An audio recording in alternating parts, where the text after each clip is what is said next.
All right, we are now streaming live on YouTube. Today is June 8th, 2024. This is the state of Georgia versus Devon Jamar Dixon, charged in warrant number 2024 WA 76310, stop sign violation, 2024 WA 76311, stop sign violation, stop or yield sign violation, warrant 2024 WA 76312, fleeing from police, warrant 2024 WA 76313, reckless driving, 76314, red light violation or traffic control device violation, 6315, another red light violation, 6316, another red light violation, 6317, driving on suspended license, 6318, aggressive driving, 6319, improper lane change, 6320, violation of seatbelt laws, 6321, disorderly conduct, 6322, no tag or expired tag, 6323, failure to exercise due care. Representing the state, Assistant District Attorney Cheryl Freeman, representing the defendant, Attorney Rogers. Attorney Freeman, your witness. Thank you, Your Honor. Deputy Johnson, would you raise your right hand, please? Do you swear and affirm that the testimony about to provide in the matter of state of Georgia versus Devin Dixon will be the truth and the whole truth, nothing but the truth to help you God? I do. You can lower your hand. Please tell us your name and how you're employed. Deputy Johnson Miles, Clayton County Sheriff's Office. How long have you worked with the Clayton County Sheriff's Office? A little over a year. Prior to joining the Clayton County Sheriff's Office, did you work in any other law enforcement capacity? I did. And where was that? Riverdale Police Department and Muskogee County Sheriff's Office. In total, how many years would you say you have in law enforcement? Close to 10. Were you working with the Clayton County Sheriff's Office on May 2nd of 2024? I was. On that particular day, did you observe a black Nissan Frontier run a stop sign? I did. When you observed that vehicle run that stop sign, what did you decide to do? At that time, he did cut off other vehicles, so I decided to conduct a traffic stop. Where did you conduct the traffic stop? I attempted to conduct a traffic stop on Mount Zion Boulevard. Were you able to make the traffic stop on Mount Zion Boulevard? I was not. The driver began to flee from me. What time of day was this? It was evening time. Were there other vehicles on the road? It was. When the vehicle started to flee, what road was he driving on? Mount Zion Boulevard. At that time, what was the posted speed limit? Believe Mount Zion Boulevard is 45, if I'm correct. During the time when the driver was fleeing from you, about how fast do you think he was going? At one point in time, I looked down at my speedometer and I was up to 60 miles per hour. During this time, Deputy Johnson, were you in your patrol vehicle? I was. And did you have your lights and sirens going? I did. Was the driver, did he stay in one lane or did he veer off? Tell us how that went during the flee. He did not stay in a lane. He proceeded to go around other vehicles, having to go into the oncoming traffic lanes. Even within his own lane, when he did stay in the right lane, he was veering from side to side. Were there any other traffic control devices that the driver went through? Yes, there was stop signs, other red lights, I think total of two or three more red lights.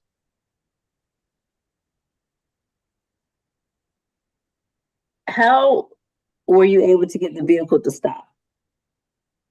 We had to end up using spike strips. If you could, Deputy, can you describe what the spike strips are and how you use those? So it's a stop device used that is thrown out in front of the vehicle that have spikes in them, and once the driver goes over them, it's supposed to deflate the tires. Did you have to call for other deputies to assist? I did. After throwing out the spike strips, did the vehicle come to a stop? It did not. Tell us what happened after the vehicle went over the spike strips. After it went over the spike strips, it proceeded through two more intersections. At one time running a red light, making a left-hand turn onto Terra Boulevard off of Highway 138. And then it turned into the parking lot of Little Caesars, and which is where we got it stopped at. How many people were in the vehicle at the time? Just one. When the vehicle finally stopped, did the driver get out of the car? Did he stay in the car? He stayed in the vehicle. How were you able to get the driver out of the vehicle? Other deputies were able to pull him out. I believe at one time he actually rolled the window up, I believed, on us. One deputy had to bust his passenger window out in order to unlock the doors, and that allowed for other deputies to be able to pull them out. At the time when the vehicle had stopped, did officers give the driver commands to exit the vehicle? We did. Just so we're clear, did the driver exit the vehicle after receiving commands to get out of the car? Not by himself, no.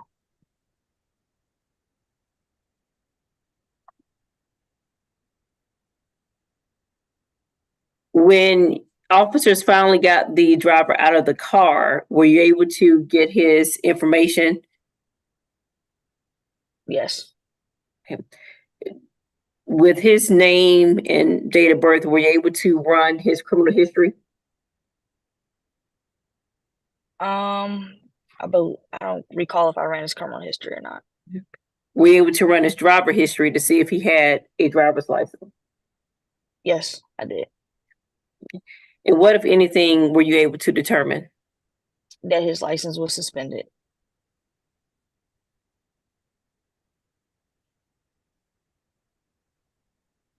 Was the driver that evening, was that Mr. Devin Dixon? Yes. Was that the name also on the information he gave you? Yes.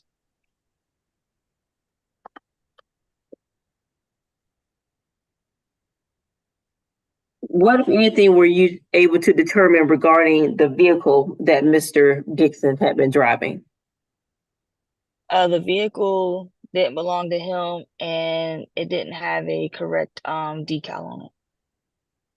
Were you able to determine who the vehicle belonged to? I believe it was his grandfather.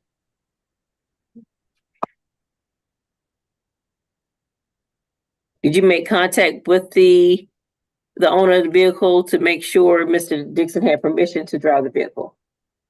I did not.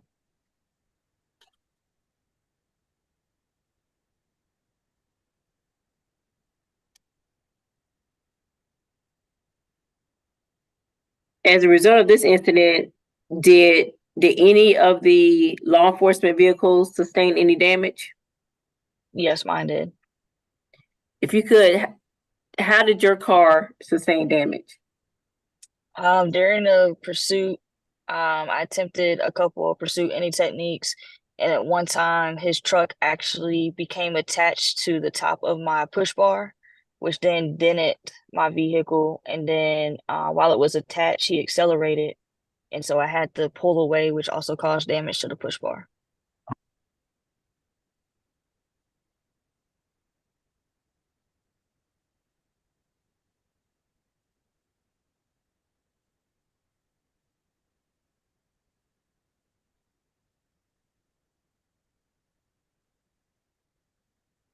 Deputy Johnson, one of the charges was distracted driving. If you could tell us the basis of that. While he was in the patrol vehicle, he made a spontaneous utterance that he was calling his grandfather at the time of the pursuit. Were you able to locate a cell phone belonging to Mr. Dixon? I believe I did, yes.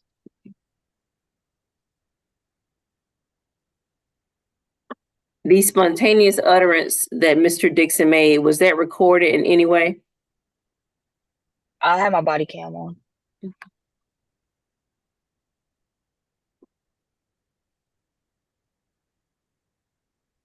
Was the chase recorded in any kind of way? Body camera.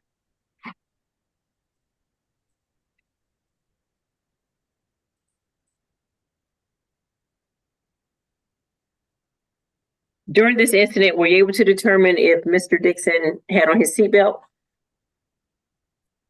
So when he was removed from the vehicle, when I went back to the vehicle, the seatbelt was actually still buckled in, which indicates that he had the seatbelt buckled behind him so that the noise wouldn't go off.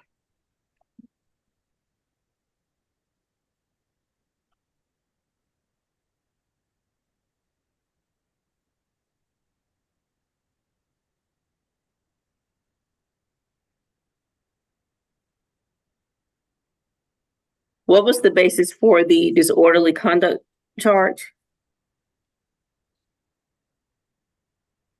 I don't recall that one, but it would have been at the time. It would have been for him refusing to get out of the vehicle.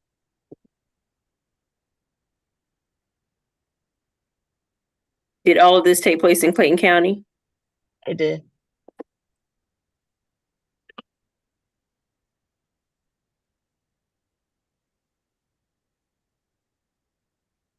Did Mr. Dixon make any other statements regarding what happened? Mr. Dixon, when we asked why didn't he stop even after conducting the pursuit any techniques, he kept saying that he didn't know that we were trying to stop him.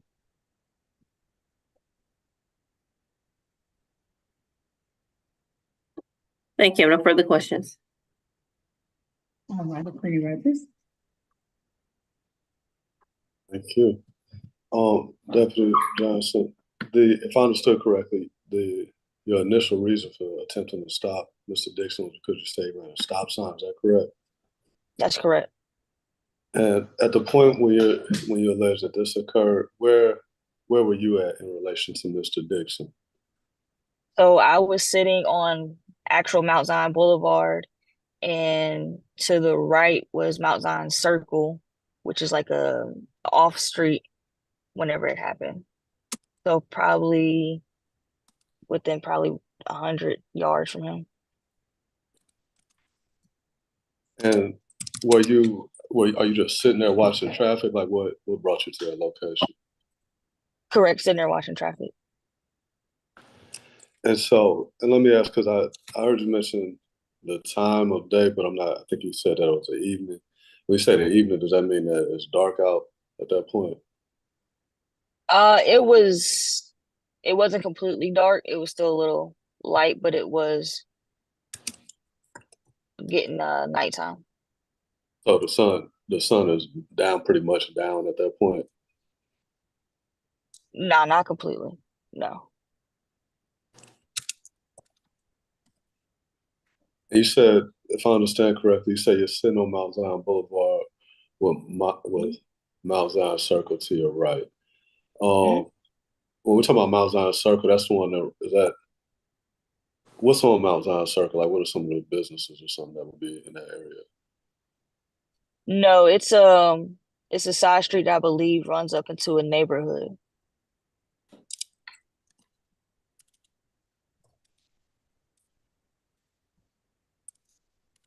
Okay.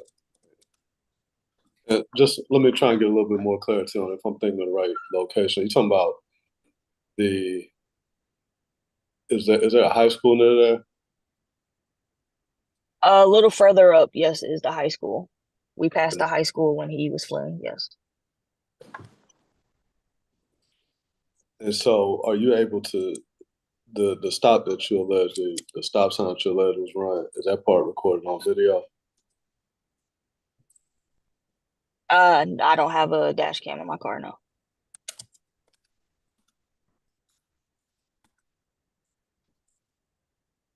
And as if I, from the beginning of the chase, I guess, or the initial attempt to stop, are you the only deputy on scene at that point involved in the incident?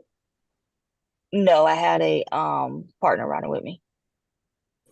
But you're the only car. Correct.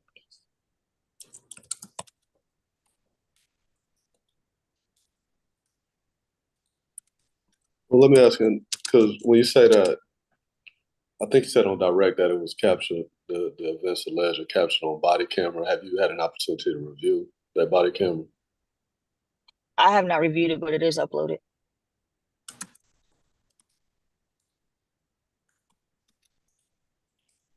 So do you know for certain whether or not it actually captured it? And what I'm asking is generally, if I understand, the body cam would be on the body somewhere. Correct.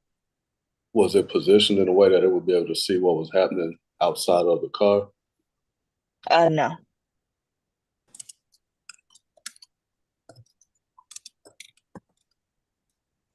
So everything that we discussed as far as that goes, as far as you know, as far as what Mr. Dixon is alleged to be doing, would any of that have been captured on the body cam video?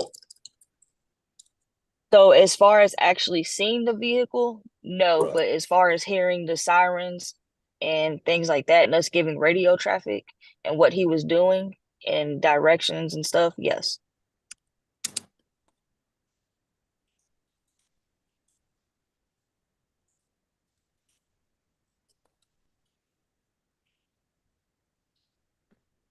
And the what's this?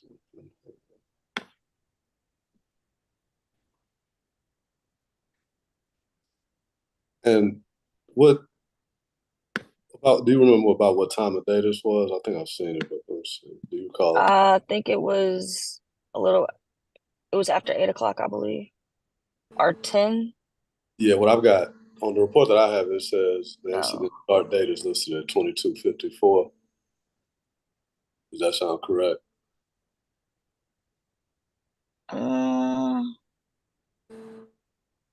Approximately, maybe. I don't remember the exact time. Okay. Yeah, and I'm asking based on the narrative I've seen. It seems to be your Mhm. report. It says at approximately, then it says on May the 2nd, 2024, at approximately 22:50 hours, I, Deputy Johnson, observed a black and colored Mhm. Nissan. So 22:50 approximately. Correct. Based off the report, yes. So that'd be about 10:50, if my math is correct, right? 10:50 p.m. Correct. And you're saying the sun was still up at 10:50 p.m. Where I was sitting at, it was still light over there. It wasn't completely dark where you couldn't see the vehicles. No.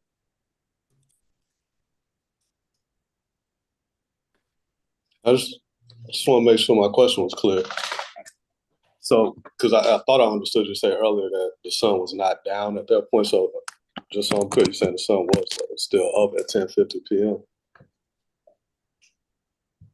So based off the report on the time, I don't know if I put the wrong time or not, or the lights was over there, but I could clearly see, and it was still light over there in that area. Okay. I mean, it's kind of a yes or no question. I'm just asking, is that what you're saying? Is that the sun was still up at 10:50 p.m.? What I'm saying is that I don't recall at that Judge, I'm time. going to object. The officer has answered the question to the best of her recollection. She even said it may be an error in the report, but she indicated that it was still light. Yes, that is her answer. Attorney Rogers. It's just so I'm clear. So there's the dash cam. There is no dash cam video. Though. It's strictly the body worn cameras. The only video that you're aware of that captured it. Correct. I have a new vehicle. There's no dash cam. Let me ask, because at some point, if I understood correctly, other deputies got involved. Do you know if they had dash cam?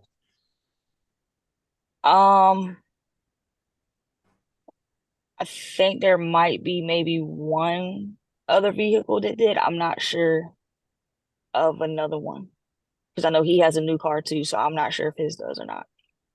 Okay. So at this point, we're not, and I just want to make sure I'm clear. So at this point, you're not sure whether or not any of the alleged incident is captured like on dash cam. At this point, you can't say. Off the top of my head, no.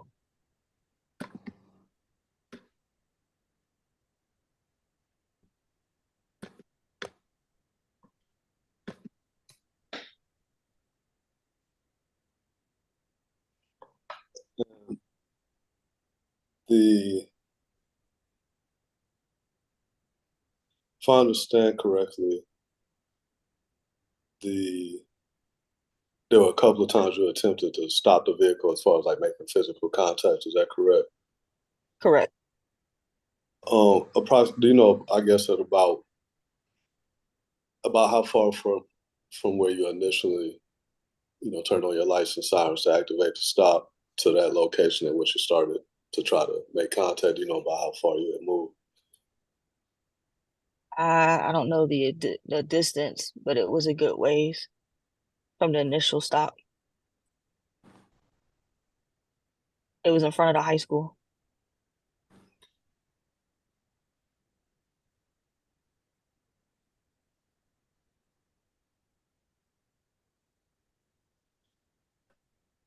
And not to assume, but I'm guessing at around that time, usually like nothing was going on at the high school at that time, correct? As far as you know. No. No, not high school, no.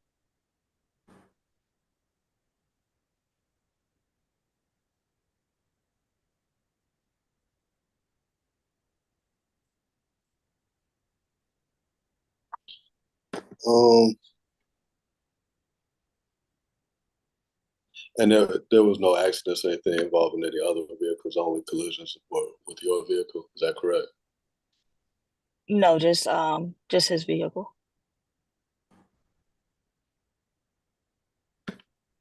No further questions at this time, Your Honor. Any redirect, Attorney Freeman? No, Your Honor, the state rests. All righty, Attorney Freeman, any more officers or witnesses? No, State Your Honor, the state rests. Okay. All right, closing arguments, Attorney Freeman. The state waives opening. All right, Attorney Rogers. Your Honor, I'll start off. I'll say my first argument is going to be that I understand that the fleeing is currently charged as a felony. I would ask that charge be reduced to a misdemeanor. The reason I would ask that is because I understand that there's not really a basis for reckless driving at this point. So I'm also asking for a dismissal of the reckless driving. And the reason I'm asking for that is the fact of, or the lack of any sort of accident or anything like that. It's not clear that any other cars had to take evasive action. I know there was some allusion to moving into oncoming traffic, but there's not any basis to say that any other car was ever jeopardized. We are talking, at least based on the time in the report, it's close to 11 o'clock at night. There's not any particular event or function or anything going on that would draw cars to the area that it sounds like we're in. So for those reasons, Your Honor, the fact that I'm asking for a dismissal of the reckless and also the aggressive driving, I haven't heard any support for an aggressive driving charge, like that he was tailgating anybody or anything like that. So I would ask for a dismissal of the aggressive driving, the reckless driving, and a reduction of the fleeing to a misdemeanor charge. Thank you. All right, go ahead, Attorney Freeman. Thank you, Judge. Based on the testimony from Deputy Johnson, Mr. Dixon was driving this vehicle definitely in a reckless manner. It started off when he ran a stop sign. He made a turn in front of vehicles. When the deputy tried to pull him over, he began to flee and was going approximately 20 miles or so over the speed limit on Mount Zion Road. There were other vehicles there. Deputy Johnson testified that he was going in and out of traffic, jumping in front of cars, going to other lane. When he was driving his own lane, he was going from side to side. Objection, Your Honor. That was a mischaracterization of the evidence. The testimony regarding the speed was that there was a mention of 60 and a mention of 45. That's 15. That's not 20. Oh, I said almost 20. I didn't say a definite, but he was still speeding. Okay. And Judge, he went through several more traffic control devices on this road with no regard for anybody's safety. When the deputy tried to use a maneuver to stop him, that didn't work. His car ended up colliding into hers. It damaged her patrol vehicle. He finally stopped in the Little Caesars parking lot, where he still did not exit the vehicle, to the point when another officer had to break the window of the passenger side. They had to get him out of the vehicle. Judge, all of his actions certainly display everything that he is charged for: the reckless driving, the disregard of traffic control, the aggressive driving, the failure to maintain. And so, Judge, we're asking that you keep this fleeing as a felony and bind all these charges over to Superior Court. And Attorney Freeman, why do you think this should be a felony as opposed to a misdemeanor? Judge, given the actions that he was driving, the speed, 1 second. Okay.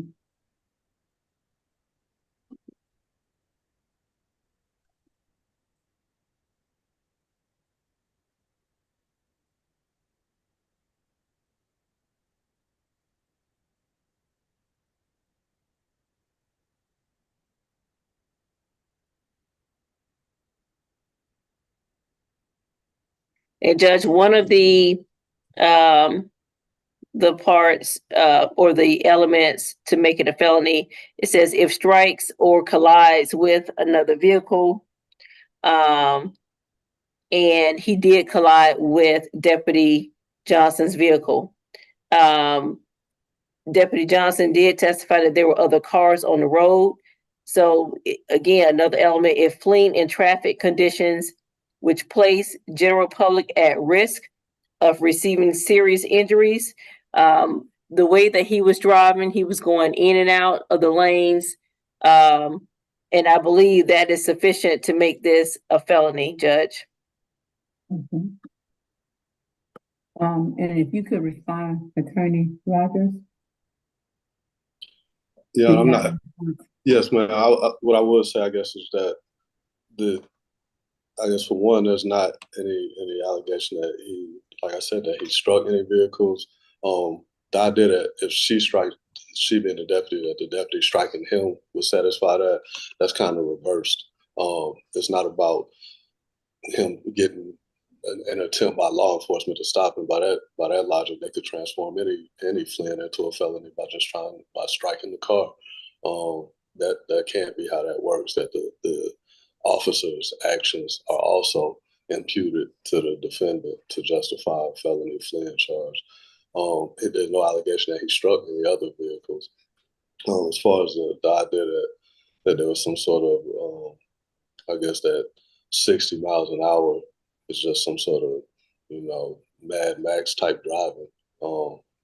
60 miles an hour is pretty much a standard in Metro Atlanta, unless it's a school bus or an ice cream truck around or something like that. So to elevate that to the level of anything that would support this, again, that would turn any speeding ticket essentially into reckless driving. That was enough to do it. So for those reasons, John, I would still argue for the misdemeanor.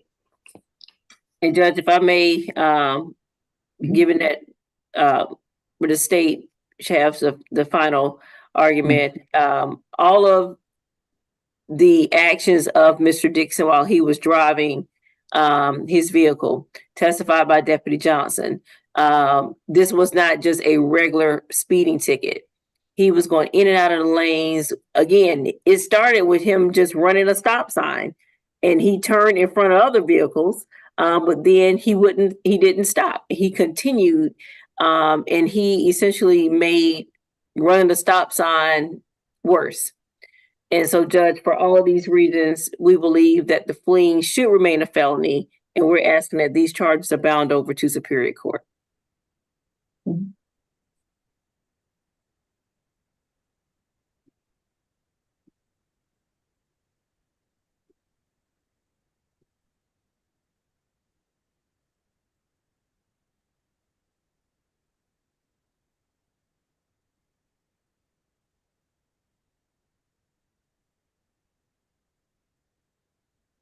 All right.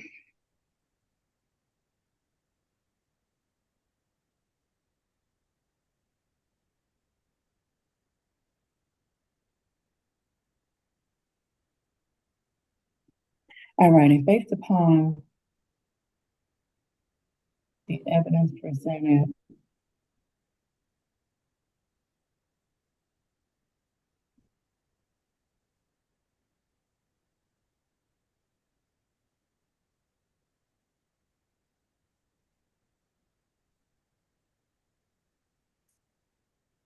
hold on one moment.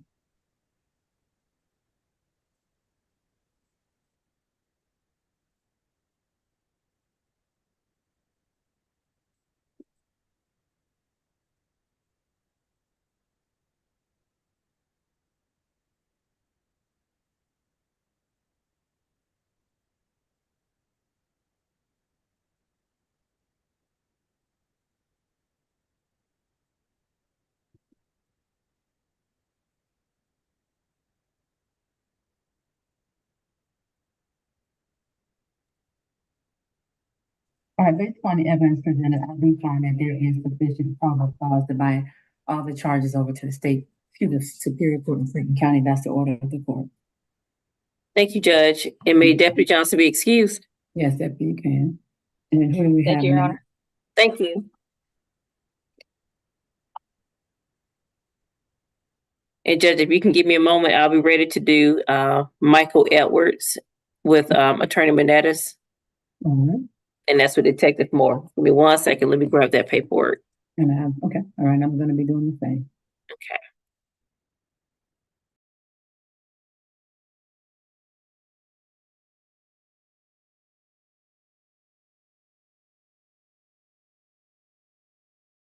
Ms. Freeman.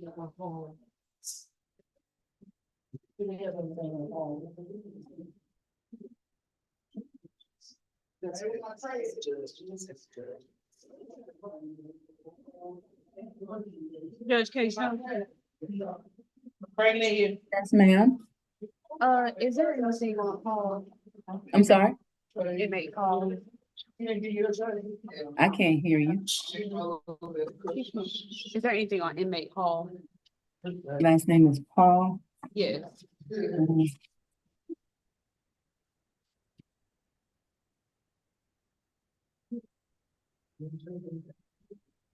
Oh, you said Hall, not Paul. Hall, yeah, Hall with an H. Is it Jay Bontavious? Yeah. Yes. Okay, that's gonna be moved to July 8th because he doesn't have an attorney assigned. Okay. Now, any other ones? Anybody? Let me give you the ones that need to go back so far. Yes, yes, ma'am. I'm listening, Judge. Okay, yes. Two things, I think, number one, I think we still live streaming, but number two, Oh, Oh, sure.